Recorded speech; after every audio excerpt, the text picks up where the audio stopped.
Bon, aujourd'hui, on va parler du BPGEPS, le diplôme de coach sportif. Si t'es là, c'est sûrement que t'es intéressé soit pour faire un BPGEPS, soit que t'es déjà en BPGEPS, ou alors que t'as déjà eu ton diplôme. Dans ce cas, félicitations. Dans cette vidéo, je vais vous raconter un peu mon expérience perso, ce que j'en ai pensé, ce que ça m'a apporté et toutes les difficultés que j'ai pu rencontrer l'année dernière en passant le diplôme.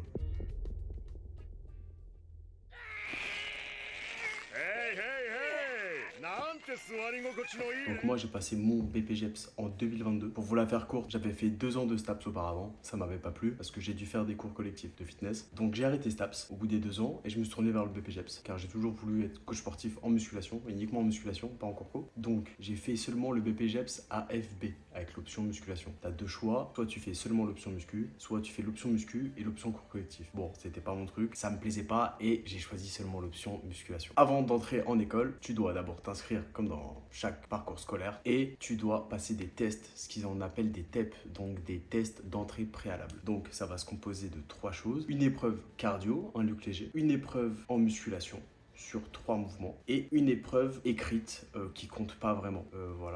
Je crois que ça compte même pas dans les barèmes. Là, c'est du squat, du développé couché et des tractions. Je sais même pas pourquoi ils existent, tellement c'est ridicule comme niveau. En fait, je pense que c'est pour faire un tri entre ceux qui se sont dit je veux faire ça clairement par hasard et ceux qui font un minimum de musculation, quoi. Mais pour les débutants, enfin, c'est même pas des perfs de débutants. En fait, c'est des démonstrations techniques. Donc, le but, c'est pas qu'il y ait du poids, c'est qu'ils regardent également la qualité de ton mouvement et ta technique. Dans les faits, clairement, j'ai pas vu d'analyse de technique ou de mouvement. Si tu passais de ta barre, tes poids, etc., c'était bon. Le luc léger, c'est un peu plus compliqué. Moi, j'ai toujours fait de la course à pied à côté de la muscu, donc ça m'a pas posé de problème. Surtout qu'à ce moment-là, j'étais en sèche. Je courais énormément. J'ai pas fait de préparation vraiment spécifique. Je courais pour le cardio, pour ma sèche. Le luc léger, ça n'a pas été un souci. Je l'ai passé assez aisément. Les tests en muscu, pareil. Et le test écrit, pareil. Bon, ça, il est là, c'est plus pour décorer, hein, clairement. Si vous validez les 2 premiers, c'est bon. Et à la fin, on a eu un petit test d'haltérophilie pour tâter notre niveau, pour voir ce qu'on savait faire. L'haltérophilie, clairement, j'en avais jamais fait. C'est vraiment la découverte. Je m'étais entraîné genre 2 semaines avant, histoire juste de passer mes barres. 2-3 petits conseils. Si jamais tu veux faire un BPGEPS pour les tests, clairement, privilégie le luc léger. C'est ce qui va te poser le plus de problèmes. Le meilleur moyen de s'entraîner au luc léger, c'est de faire du luc léger et la course à pied, le fractionné, ça marche assez bien également, mais franchement la priorité c'est de faire des lucs légers en eux-mêmes. Pour les tests de muscu, si tu pratiques un minimum et que t'es pas là par hasard, ça t'est pas tombé dessus comme ça va passer tranquille, t'as pas à t'en faire. Et si tu passes pas les tests en musculation,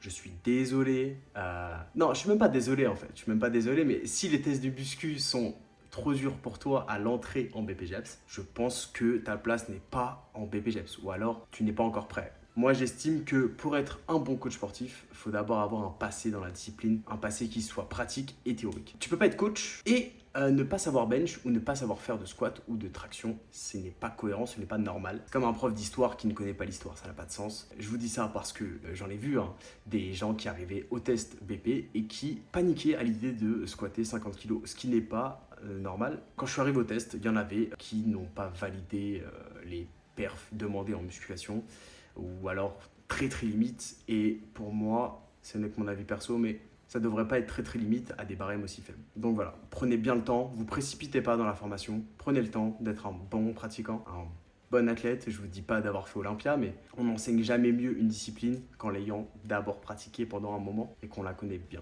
Suite à ça, tu as un petit temps de battement pour savoir si tu es pris ou pas dans l'école. Et donc, moi, j'ai été pris. Je l'ai passé dans une école de sport à Tours, dont je tairai le nom pour éviter tout souci juridique et pour pas avoir de problème inutile. Donc, je vais pas citer le nom de mon école. Mais voilà, c'était une école de sport à Tours.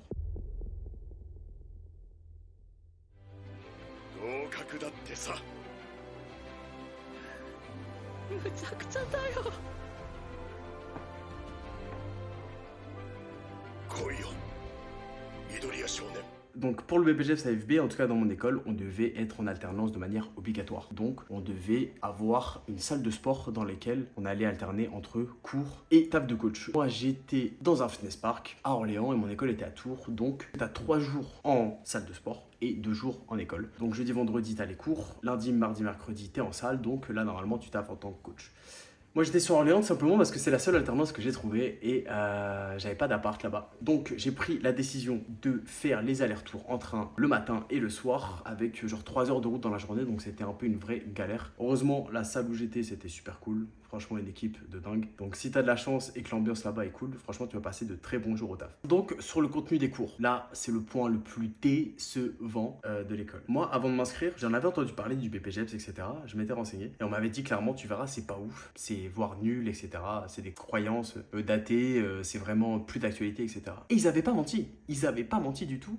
Et même en sachant que c'était nul, j'ai quand même été déçu de la nullité des cours, alors que je savais déjà que c'était nul. C'est pour dire le niveau sur les 4 matières. En haltérophilie, je vais pas trop parler. J'avais un formateur qui était plutôt bon. Le problème, c'est que ça m'intéressait tout simplement pas. J'étais là pour faire de la musculation, je voulais pas faire d'haltéro. Donc je me suis pas plus attardé que ça. La législation, c'est chiant à mourir. C'est chiant de dingue. Je vois pas l'utilité en tant que coach sportif. Ça en a clairement pas. On sent que c'est là pour faire un peu du remplissage. Donc les cours étaient chiants. Il y avait 4 heures d'affilée, juste en légie. Alors que, je vous le dis, 70% de ma classe, on avait rien à foutre des cours de légie, on faisait rien. Tout le monde a fait son dossier chez lui tranquillement. Ensuite, il y avait la plus grosse blague de la formation. Donc là, c'était absolument incroyable. C'était à peine croyable en fait. On avait les cours d'entraînement et de musculation entre guillemets. Pourquoi je dis entre guillemets? Parce que notre formateur, son cours, c'était de nous lire un PDF qu'il a sorti de je sais pas d'où, de 200 pages, pendant 4 heures.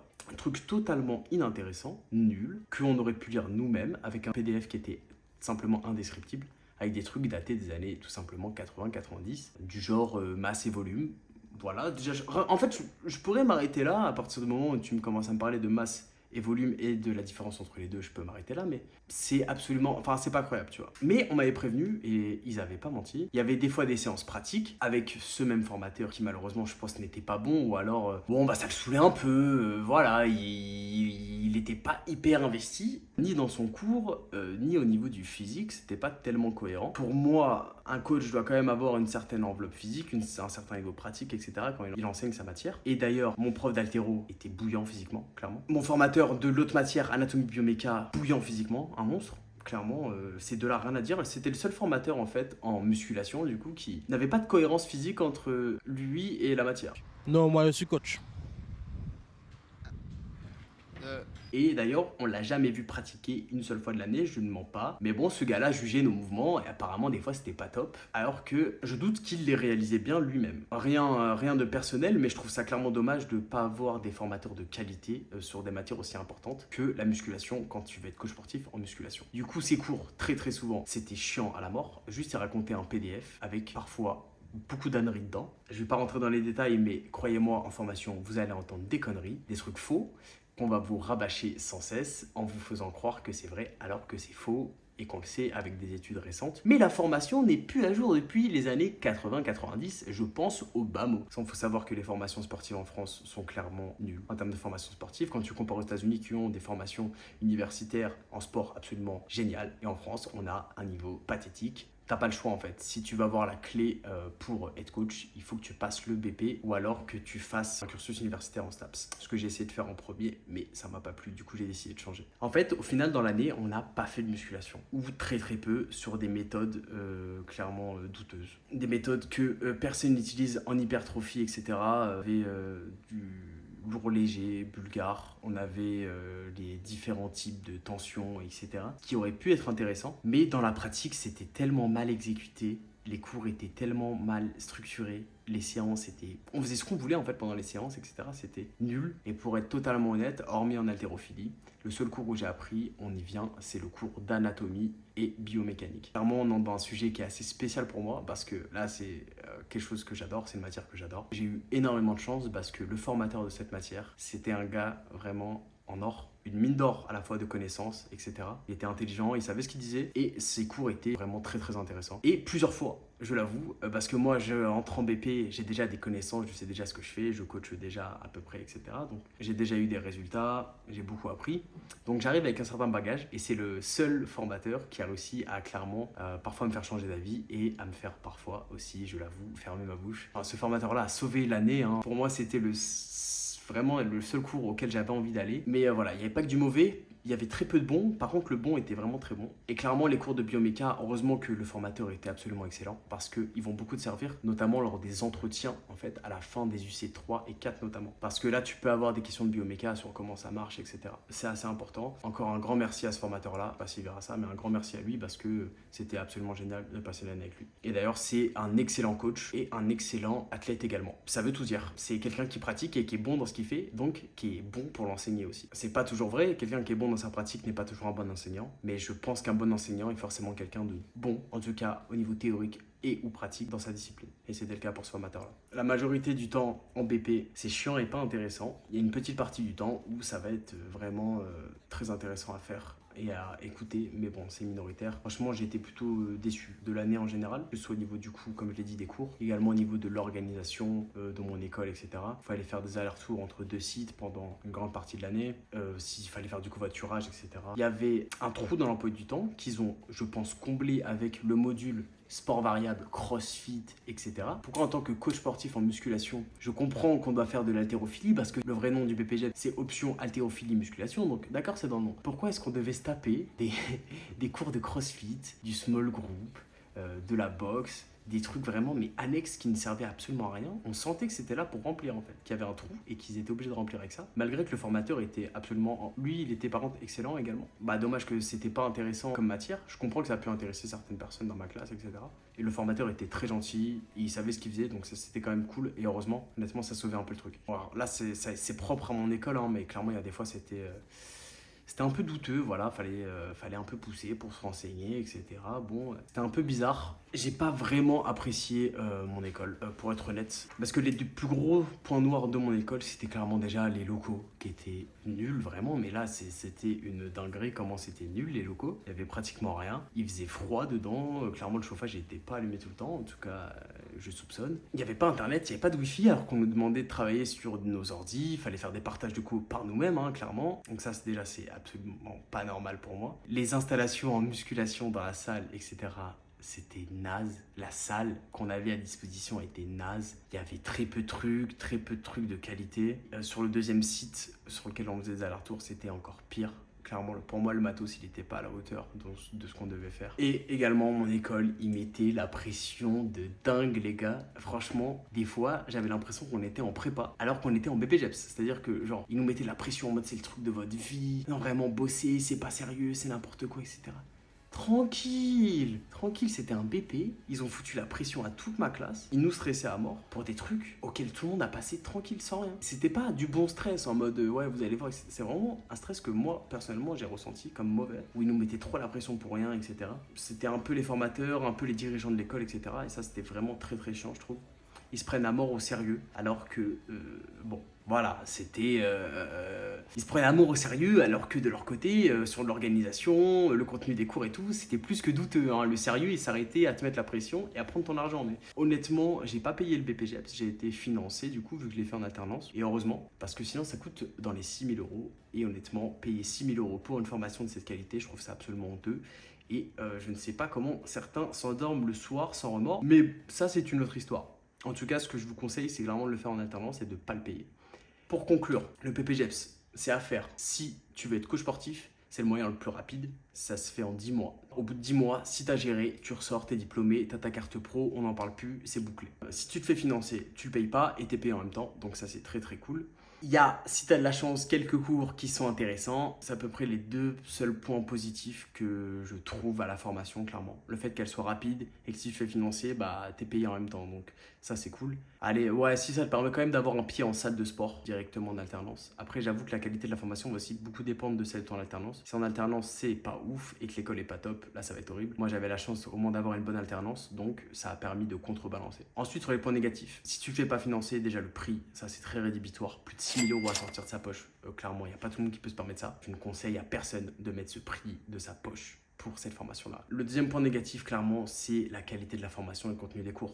En fait, tu vas sortir du BPGEPS, tu ne seras pas compétent. Tu n'es pas compétent en tant que coach à la sortie d'un BPGEPS. Ce ne sera pas le BPGEPS qui va te permettre d'être un bon coach. Le BPGEPS, vraiment, il faut le voir comme la clé. La clé pour avoir ta carte pro et ton diplôme, pour être dans la légalité. Mais c'est tout, ça s'arrête là. Clairement, le BPGEPS, il t'apporte rien de plus qu'un passeport pour exercer. Toutes les connaissances, tout ce que tu dois faire, savoir faire, etc., ça, tu l'apprends pas en BPGEPS. Et d'ailleurs, il y a plus de 80% des gens qui font un BPGEPS qui ne l'utilisent jamais, qui réellement ne deviennent jamais coach sportif à proprement parler. Donc, c'est pour dire à quel point il peut être inutile. Avoir la clé, c'est bien. Savoir ouvrir la serrure avec la clé, c'est mieux.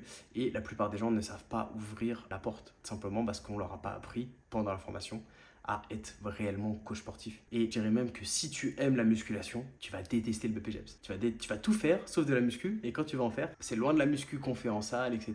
Vraiment, la muscu sérieuse, où on se pousse, etc. Vraiment en mode full hypertrophie, quoi. C'est de la muscu plan, nulle, avec des méthodes des années 80. Et encore une fois, c'était mal exécuté. Donc, c'était absolument pas agréable à faire.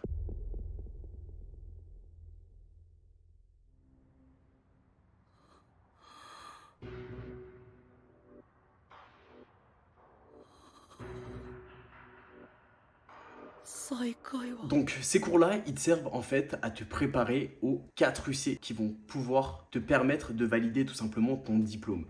À la fin de l'année, tu auras 4 UC à valider devant un jury et ces 4 UC-là disent si tu as le diplôme ou si tu l'as pas. Le premier UC et le deuxième, ils sont liés. Donc tu vas devoir monter un projet avec un dossier. Donc tu fais un dossier où tu présentes ta structure, ses caractéristiques, son statut juridique, etc.